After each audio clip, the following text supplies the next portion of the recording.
ہم بات کر رہے ہیں کہ بائبلی بیانیاں کیسے پڑھیں یا دوسرے الفاظ میں کہ کہانیاں کیسے پڑھیں۔ صحیح، کسی بھی اچھی کہانی کے خاص لوازمات میں سے ایک کردار ہے جو تنازع کا سامنا کرتے ہیں اور پھر انہیں اس پر قابو پانا ہوتا ہے۔ جی ہاں، آئیں کرداروں کے بارے میں بات کرتے ہیں۔ اکثر کہانیوں میں ہم فوراً کرداروں سے جڑ جاتے ہیں کیونکہ انہی کی طرح ہم اپنی کہانی میں ایک تنازع رکھتے ہیں جس پر ہمیں قابو پانے کی ضرورت ہوتی ہے۔ جی، اور اچھی کہانیوں میں ایسے کردار ہوتے ہیں جن کی مشکلات دوسروں سے ملتی جلتی ہوتی ہیں۔ ہم انہیں ان مشکلات کے حوالے سے مختلف طریقوں سے رد عمل کرتے دیکھتے ہیں اور پھر ہم دیکھتے ہیں کہ اس کے نتیجے میں کیا ہوتا ہے۔ کرداروں کے ذریعے مصنف ہمیں ان کا نقطۂ نظر دکھا سکتا ہے کہ ان کے مطابق انسان ہونے کا کیا مطلب ہے۔ بائبل مقدس اس لحاظ سے مختلف نہیں ہے۔ بائبلی کہانیاں کرداروں کو آئینے کے طور پر استعمال کرتی ہیں۔ اس طرح ہم خود کو دیکھ سکتے ہیں اور اس کے عکس میں خود اپنی انسانی فطرت کو دریافت کر سکتے ہیں۔ کرداروں کے بارے میں بائبل مقدس میں ایک چیز یہ ہے کہ ان سے تعلق بنانا مشکل ہو سکتا ہے۔ میرا مطلب اکثر وہاں ان کے بارے میں بہت کم تفصیل دی گئی ہے۔ جی، بائبلی مصنفین جدید بیانیوں کی نسبت کرداروں کو مختلف طرح آگے بڑھاتے ہیں۔ وہ کم سے کم تفصیل کے ذریعے بات چیت کو ترجیح دیتے ہیں۔ مثال کے طور پر ہم شاذ و نادر ہی سنتے ہیں کہ بائبل مقدس میں لوگ کیسے نظر آتے ہیں، لیکن جب ہم ان کے بارے میں ایسا کچھ سنتے ہیں تو یہ قطعی طور پر کہانی کے لیے اہم ہے۔ جیسے ہمیں بتایا گیا ہے کہ ساؤل لمبے قد کا تھا اور داؤد چھوٹے قد کا تھا، اور یہ ان کے اخلاقی کردار کی تصاویر بن جاتی ہے۔ ساؤل کا قد اس کی حیثیت سے محبت اور اختیار کو مسلط کرنے کی طاقت سے میل کھاتا ہے، جبکہ داؤد عاجزی سے کم حیثیت کو قبول کرتا ہے اور خدا کو اجازت دیتا ہے کہ اسے سرفراز کرے اور چھٹکارا دے۔ تو کیا لوگوں کی جسمانی ظاہری شکلیں علامتی ہیں؟ جی، اکثر اوقات، جیسے کہ یسوع کا بالدار جسم اس کے جانوروں جیسے رویے پر صحیح بیٹھتا ہے، اور یعقوب کی ہموار جلد فریب دینے اور پھسلنے والی فطرت سے ملتی ہے۔ ہمیں بائبلی کرداروں کے بارے میں اور کیا سراغ ملتے ہیں؟ خیر، اکثر لوگوں کے نام کہانی میں ان کے کردار کی علامت ہوتے ہیں۔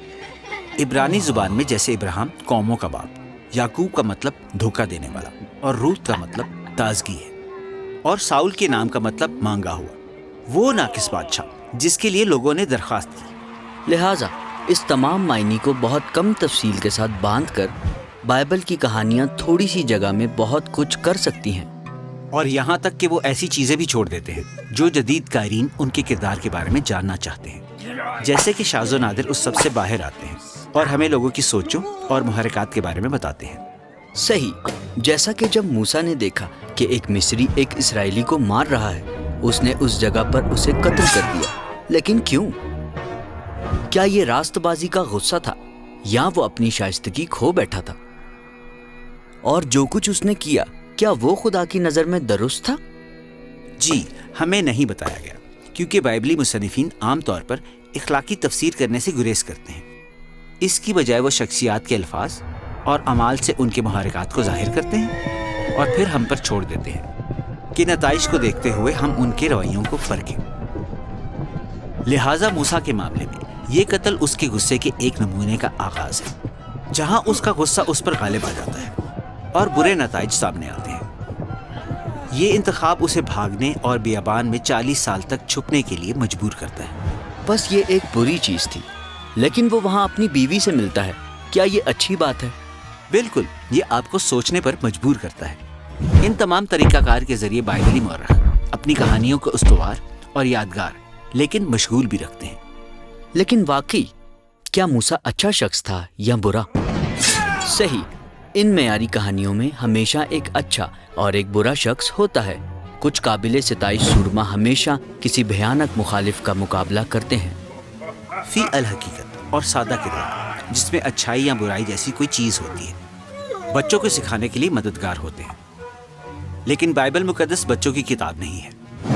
اس کے کردار بہت پیچیدہ ہے، ہماری طرح اچھائی اور برائی کا ایک مخلوط تھیلا ہے۔ بائبل مقدس میں بمشکل ہی کوئی بے عیب کردار ہوگا۔ تو ایمان کے سرماؤں ابراہیم اور داؤد بادشاہ کے بارے میں کیا خیال ہے؟ تو تمہارا مطلب ہے ابراہیم، جس نے ایک مصری لونڈی کو اپنی رکھیل بنایا اور پھر خود کی جان بچانے کے لیے اپنی بیوی کے بارے میں جھوٹ بولا، اور خدا کے دل کے موافق شخص داؤد، جو کسی اور کی بیوی کے ساتھ ہم بستری کرتا ہے اور پھر اس آدمی کو قتل کر دیتا ہے۔ یہ کہانیاں کچھ بھی ہوں لیکن سادہ ہیں۔ یہ ہمارے سامنے ہماری طرح کے سمجھوتا کرنے والے لوگوں کی حقیقت پسندانہ شبیہ پیش کرتی ہیں۔ حقیقی حیرت کی بات یہ ہے کہ ان کی ناکامیوں کے باوجود بھی خدا ان کے ساتھ کام کرتا رہا۔ بس کوئی ایسا شخص جو خدا کی طرف سے بلایا گیا ہو، اگر وہ جنگیں جیتتا ہے یا پھر کامیاب یا مالدار ہو جاتا ہے، تو اس کا ہرگز مطلب نہیں کہ بائبلی مصنف چاہتا ہے کہ میں ان کی طرح عمل کروں۔ صحیح، اکثر بائبلی کرداروں کی تقلید کرنا خطرناک ہوگا۔ درست، لیکن بائبلی کرداروں میں کچھ قابل تعریف ضرور ہیں۔ کچھ ہیں جن کی میں تقلید کر سکتا ہوں۔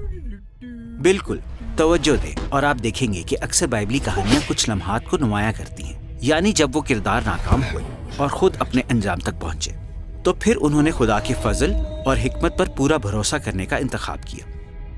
ان کہانیوں میں مصنفین ہمیں دکھاتے ہیں کہ کیسے انسان حلیم اور خدا کے تابع ہونے سے حقیقتاً خدا کو خوش کرتا ہے۔ جی ہاں، حقیقت یہ ہے کہ خدا کا بائبلی کرداروں کے ساتھ پرعزم رہنا خدا کے صبر اور محبت کے بارے میں گہرا بیان ہے، جو کہ خود بھی ایک کردار ہے۔ صحیح، اور بائبلی کرداروں کا مطالعہ کرنے سے ہم اپنے بدترین رجحانات کو منظر عام پر لا کر مشاہدہ کر سکتے ہیں، اور بار بار ہم خدا کے مہربان رد عمل کو دیکھتے ہیں جو اس کہانی کو آخر تک دیکھے گا۔